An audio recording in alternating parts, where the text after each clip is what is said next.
आप इस सरकार की किसी भी नीति को चैलेंज करते हैं, आप प्रधानमंत्री नरेंद्र मोदी की किसी भी स्टेप के खिलाफ बोलते हैं, तो आप उनके खिलाफ नहीं, आप देश के खिलाफ बोलते हैं। तो दोस्ती का जो तीर है ना, वो नफरत के कलेजे में अंदर चला जाता है कि दरअसल ये संकट सबसे ज़्यादा हिंदुओं के लिए है। मोदी जी आते हैं तो दिखाई देता है कि रेड कारपेट है और कोई आपके और उनके बीच नहीं आ सकता, मतलब कैमरे के बीच और मोदी जी के बीच। तो रेड कारपेट पे राजा की तरह चलते हैं।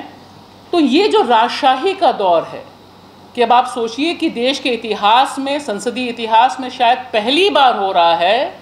कि देश के प्रधानमंत्री को एक सुलगते हुए राज्य पर बोलने के लिए बाध्य करने के लिए सारे विपक्ष को नो कॉन्फिडेंस मोशन लाना पड़ा।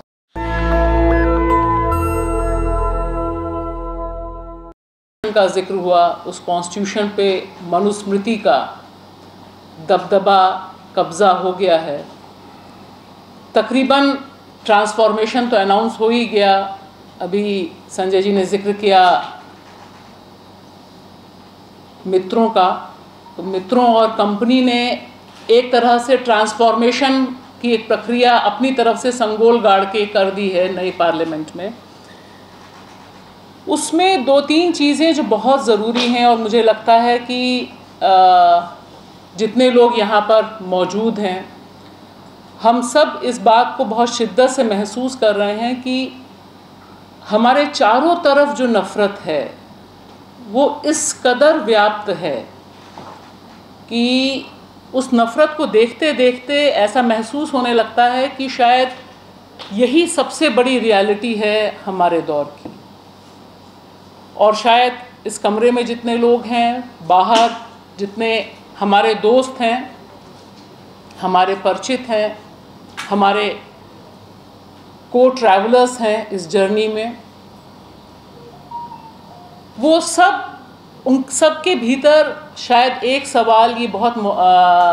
सुलगता हुआ है, जलता हुआ है मणिपुर की तरह ही, कि इतनी तेज़ी से जो सारे के सारा तंत्र है, लोकतंत्र के जितने खंबे पढ़े सुनाए जाते हैं, वो सब ऐसे ढह जाएंगे, सब नफ़रती हुजूम को इस तरह से तरजीह देंगे, या हर्ष जिसका जिक्र कर रहे हैं, बहुत सुविधाजनक चुप्पी हासिल हो जाएगी। मतलब ये ऐसा हो जाएगा, मुल्क शायद यहाँ पे जितने लोग हैं उनको बिल्कुल भरोसा नहीं रहा होगा कि वाकई, मैं बहुत पहले की बात नहीं कह रही, मैं कह रही हूँ कि पिछले न्यू लिबरल दौर के बाद भी शायद जिस सभ्य समाज की न्यू कैपिटल ने कल्पना की थी, जो नव पूंजीवाद है, जो विकास हो रहा है, उसमें शायद गुड़गांव को बसाने वाले लोगों के दिमाग में भी नहीं रहा होगा कि यहाँ गुड़गांव में ऐसा हुजूम उतरेगा और सरेआम हिंसा करेगा, तलवारें चमकाएगा, पत्थर मारेगा, बम चलाएगा, बंदूक चलाएगा। ये सब वो चीज़ें हैं जिनको G20 के आप कहिए कि स्टार इलाके हैं, जिनको आप विकास के तौर पे दिखाते थे। तो मुझे लगता है कि ये एक बड़े पैमाने पे जब दोस्ती की बात या दोस्ती का एक जो मिशन हो रहा है, दरअसल ये जीवन को बचाने की बात है, मानवता को बचाने की बात है और देश को बचाने की बात है। क्योंकि संसद में जो सत्र चल रहा है, उस सत्र में एक बहुत सुनियोजित ढंग से कोशिश हो रही है कि देश के विरोध में जो ताकतें हैं, जो मणिपुर को जला रहे हैं, जो नूह को जला रहे हैं, जिन्होंने गुजरात 2002 में जलाया, जिन्होंने एक कांस्टेबल के हाथ में ऐसी बंदूक दी जो किसी मुसलमान को चुन चुन के मारे, ये जो पूरा का पूरा डेवलपमेंट मॉडल है, इस डेवलपमेंट मॉडल को ही देश की तकदीर और देश का भविष्य और देश के विकास के तौर पे जो पेश किया जा रहा है, और पूरी डिबेट ये हो रही है कि इसको जो लोग चैलेंज कर रहे हैं, आज विडंबना है कि जो अमन की बात करने वाले लोग हैं वो देशद्रोही कोट अनकोट स्थापित हो रहे हैं आज पार्लियामेंट के भीतर। जिस समय पी सायनाथ की फ़ोटो दिखा के अभद्र भाषा में बात हुई तो वाकई दिल दुखी हुआ मेरा, और उनको ये बताया गया कि वो किसान विरोधी हैं, देश विरोधी हैं। तो सवाल है कि ये जो विडंबना है, ये जो आयरनी है, जिन्होंने ज़िंदगी पूरी अपनी इंटेलेक्चुअल कैपेसिटी उन किसानों को, उन किसान आंदोलन को आज की तारीख में, देखिए तीर बहुत अंदर घुसता है, दोस्ती का जो तीर है ना वो नफ़रत के कलेजे में अंदर चला जाता है। तो किसानों की जो दोस्ती थी इस मुल्क से, इस मिट्टी से, वो जो खड़े हुए, उसकी चुभन इतनी तगड़ी है कि बार बार बताया जा रहा है कि जो किसान यहाँ जुटे थे, 700-800 किसानों ने जो शहादत दी थी, जो मरे थे, वो सब दरअसल किसान विरोधी लोग थे। तो ये जो भाषा और परिभाषा बदल रही है कि किसान का विरोधी हो गया है, खेती के बारे में उसे पता नहीं, और इसी को स्थापित किया जा रहा है। और क्योंकि मेरा ताल्लुक़ मीडिया से है और आप सब जानते हैं कि मीडिया में जो लोग, जो पत्रकार, जो चैनल्स, जो इंडिपेंडेंट जर्नलिस्ट, जो फिल्म मेकर, इतने दबाव के बाद भी पूरी निर्भीकता से, लम्बलेट हुए बिना, तलवे चाटे बिना पत्रकारिता कर रहे हैं। आज की तारीख में सबसे तगड़ा हमला उन पर है। और जब ये दोस्ती की बात हम कर रहे हैं, तब आप देखिए कि जो मित्र हैं उनके बारे में बात करना, खुल के कहिए तो आज पर्याय ये बनाया जा रहा है कि अगर आप इस सरकार की किसी भी नीति को चैलेंज करते हैं, आप प्रधानमंत्री नरेंद्र मोदी की किसी भी स्टेप के खिलाफ बोलते हैं, तो आप उनके खिलाफ नहीं, आप देश के खिलाफ बोलते हैं। तो ये जो इक्वेट हो रहा है, ये जो इक्वेशन स्थापित की जा रही है कि अगर आपको देश के किसानों से प्रेम है, अगर नंदिता जी किसानों और छात्रों के बारे में बात करती हैं, अगर आप अधिकारों के बारे में सुप्रीम कोर्ट में बात करते हैं, हर्ष मणिपुर जाते हैं, प्रशांत पोर्ट के भीतर खड़े होकर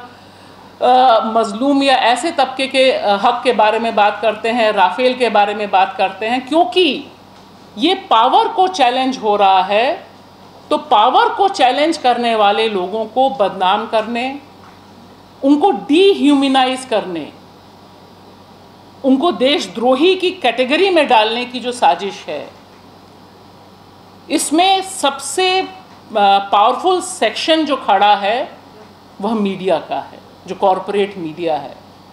जिसमें अकूत पैसा लगा हुआ है। जब हम बात कर रहे हैं कि कैपिटल की बात की नंदिता ने, तो मुझे वही लग रहा था कि इस समय जो कॉरपोरेट मीडिया है उसकी जो ओनरशिप है, जिस पे हम बहुत पहले बात करते थे तो लगता था लोगों को समझ नहीं आ रहा था कि क्या हो रहा है, लेकिन आज देखिए सुबह से तय हो जाता है कि प्राइम टाइम किस पर होगा, मणिपुर पे नहीं होगा, किस पर होगा वो तय हो जाएगा। सब के सब लोग उसी हिसाब से प्राइम टाइम करेंगे, उसी हिसाब से एजेंडा सेट करेंगे, उसी हिसाब से नफरत करेंगे, उसी हिसाब से मेवात को जलाएंगे और मणिपुर पे चुप रहेंगे।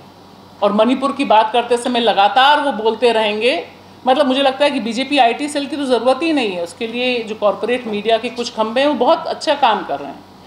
और नफ़रत इस कदर है, उसकी जो पराकाष्ठा है वो हमें ट्रेन में दिखाई देती है। वो ट्रेन में ऐसा कोई आइसोलेटेड इवेंट नहीं है। मेरा मानना है कि जिस तरह से, और वो शख्स बोल भी रहा है, देखिए जो वीडियो है उसका जो दिखाया उस समय गया था, उससे समझना मुझे लगता है हम सबको जो एक रीढ़ में सनसनी आती है उसको देखकर, 4 लोगों की हत्या करने के बाद 2 लाशें पड़ी हुई हैं और वो इंसान मीडिया का जिक्र कर रहा है, नेताओं का जिक्र कर रहा है, वो तो कर ही रहा है, लेकिन आप देखिए वो मीडिया का जिक्र कर रहा है कि मीडिया बता रहा है। ये जो एक नफ़रत एक बहुत ऑर्गेनाइज्ड ढंग से, बहुत सुनियोजित ढंग से, नफ़रत रैंडम नहीं है, ऐसा ही नहीं है कि नूह ऐसे ही जल गया, बाकायदा तैयारी है, बाकायदा सोच कर चल रहा है। मणिपुर भी ऐसे ही नहीं जलाया जा रहा और ऐसे ही नहीं उस पर खामोशी है। वो दरअसल, मैं एक बात ज़रूर यहाँ कहूँगी, सब लोग वाकिफ़ हैं लेकिन ये समझना बहुत ज़रूरी है कि दरअसल ये संकट सबसे ज़्यादा हिंदुओं के लिए है। जो मनुस्मृति आ रही है उससे जो हिंदू औरतें हैं आज की तारीख में ये सब बोलना पड़ रहा है, ये भी बड़ी विडंबना है, शो भी करने पड़ते हैं कई बार, लेकिन वो हकीकत है कि सबसे ज़्यादा खतरा जो ये लुम्पन ब्रिगेड है, जो आपको हरियाणा, राजस्थान, तमाम जगह पे रिवॉल्वर घुमाते हुए, एक रिवॉल्वर रानी भी आई है, उसके भी वीडियो चलते हैं, ये दरअसल जो फ्यूचर जनरेशन है उसको लुम्पन और अपराधी बना रही है, उसको सभ्यता से सैकड़ों किलोमीटर दूर ले जा रही है, उसको वो बर्बर दौर में ले जा रही है। वो जो लड़का उतरा है नूह में, वो जो लड़का उतरा है मणिपुर में, औरतों को नंगा करके उनके स्तनों को काटते हुए और सामूहिक हत्या करने के लिए, बलात्कार करने के लिए, वो तो इंसान की कैटेगरी से बाहर हो गया ना। वो तो सिविलाइजेशन में उस बर्बर युग में पहुंच गया जहां पर सभ्यता की, मानवता की आप बात नहीं कर सकते। तो ये जो एक अटैक है, यह दरअसल अटैक अगली पीढ़ी पर है। अगर आप देखिए जितने लुम्पन ब्रिगेड्स हैं जो देश को जलाते हुए, महिलाओं पर यौन हिंसा करते हुए घूमते हैं, वीडियो बनाते हैं, वो दरअसल देश का भविष्य है जिनके कंधों पर रखा हुआ है। और हिंदू औरतों के बारे में जो मिथ एक पैदा किया गया है, द सो कॉल्ड लव जिहाद कोट अनकोट के तहत, वो दरअसल हिंदू औरतों के ऊपर हमला है, क्योंकि वो बता दिया है कि तुम्हारे पास दिमाग नहीं है, तुम अपना प्रेमी नहीं चुन सकती, अपने कपड़े नहीं चुन सकती, अपना विवाह नहीं चुन सकती, कुछ नहीं चुन सकती, क्योंकि तुम्हारे पास मनुस्मृति यही कहती है कि औरत अपना डिसीजन नहीं ले सकती है। तो हिंदू औरत कैसे डिसीजन ले सकती है? गुजरात में जब हम बैठे हैं, वहाँ चर्चा हो रही है कि लव मैरिज जब होगी तब भी पेरेंट्स का कंसेंट ज़रूरी होगा। तो ये जो एक दौर है, तो ऊपर से लेकर नीचे तक जो नफ़रत का दौर है, और जिसमें जो लोकतंत्र के तमाम खंबे हैं, जिसमें न्यायपालिका का एक बहुत अहम योगदान हो सकता था, जो नहीं हुआ। मणिपुर को बाकी सब संस्थाओं ने फेल किया, सुप्रीम कोर्ट ने भी फेल किया। जब वो लोग पहुँचे थे वहाँ पर इंटरवीन करने के लिए, तो नहीं इंटरवेंशन हुआ। तो ये जो एक चीज़ दिखाई दे रही है कि राजा मोदी जी आते हैं तो दिखाई देता है कि रेड कारपेट है और कोई आपके और उनके बीच नहीं आ सकता, मतलब कैमरे के बीच और मोदी जी के बीच। तो रेड कारपेट पे राजा की तरह चलते हैं। तो ये जो राजशाही का दौर है,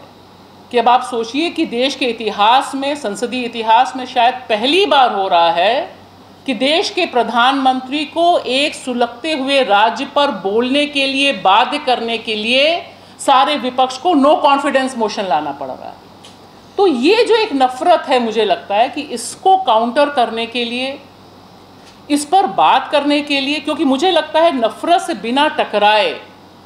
अमन नहीं आ सकता। अमन ऐसा नहीं है कि हम अंदर आपस में बैठ के सोचें कि ये सुरक्षित खेमा है, बगल में कुछ हो रहा है, उस पर हम नहीं बोलेंगे, हम आपस में प्रेम कविता का पाठ करेंगे, आपस में दोस्ती का पाठ करेंगे। नहीं, दोस्ती तभी संभव है जब वह दोस्ती इस आधार पर हो कि जो नफ़रत हमारे इर्द गिर्द फैल रही है, जो ये मीडिया एक लिंचिंग मॉब तैयार कर रहा है, मीडिया ये निर्धारित कर रहा है कि आप किसके प्रति घृणा करें, उसके खिलाफ हम जब तक अपने अपने स्पेसेस में बोलेंगे नहीं, खुलकर बोलेंगे नहीं, और निश्चित तौर पर ये जो दोस्ती है इसके बिना सरवाइव करना मुश्किल है। क्योंकि जो नफ़रत है, मैं तो गुड़गांव बात करके आई, देख के आई, लोग आज कह रहे हैं ना कि इतनी नफ़रत होने पे तो हमारा ज़िंदा रहना मुश्किल है, कहाँ जाएंगे हम। ये जो एहसास है कि नफ़रत के खिलाफ बोलने का मतलब है कि आप दोस्ती, अमन के लिए बोलें, प्रेम के लिए बोलें। तो ये एक बहुत अहम इनिशिएटिव है, और इसमें मैं खाली रिक्वेस्ट यही करूँगी कि हम सबको, जितने लोग हम दोस्त हैं, को ट्रैवलर्स हैं, ये ज़रूर सोचना चाहिए। और मैं इसमें आखिरी में ज़िक्र करूँगी, जिस तरह से IIM बेंगलोर ने एक लेटर जारी किया, उन्होंने कहा कि भाई नफ़रत को पालना बंद कर दो। बहुत पॉइंटेड लेटर है, बहुत अच्छा लेटर है। तो जो जहाँ है, हम सब जिस जिस भूमिका में हैं, अगर हम ये सोचें कि हमें नफ़रत के खिलाफ दोस्ती का काम करना है, कोई पत्रकार है, कोई वकील है, कोई टीचर है, कोई स्टूडेंट है, देश का नागरिक है, किसान है, मजदूर है, तभी इस नफ़रत का जो पूरा का पूरा एक ब्रिगेड चली आ रही है, इसे हम चैलेंज कर सकते हैं, और ये चैलेंज हम ही कर सकते हैं, कोई और नहीं कर सकता। ये भी मुझे पूर्ण विश्वास है कि इसका मुकाबला इस वतन में अमन की बेटियों से ही होगा और अमन के रखवालों से ही होगा। शुक्रिया। नेशनल दस्तक की आपसे गुजारिश है कि अगर इसको बचाना चाहते हैं तो नेशनल दस्तक को सब्सक्राइब करने के लिए रेड कलर के सब्सक्राइब बटन को दबाएं, फिर बेल आइकन की घंटी दबाएं। नेशनल दस्तक को बचाने के लिए बहुत जरूरी है कि हर खबर को शेयर करें, लाइक करें, कमेंट जरूर करें।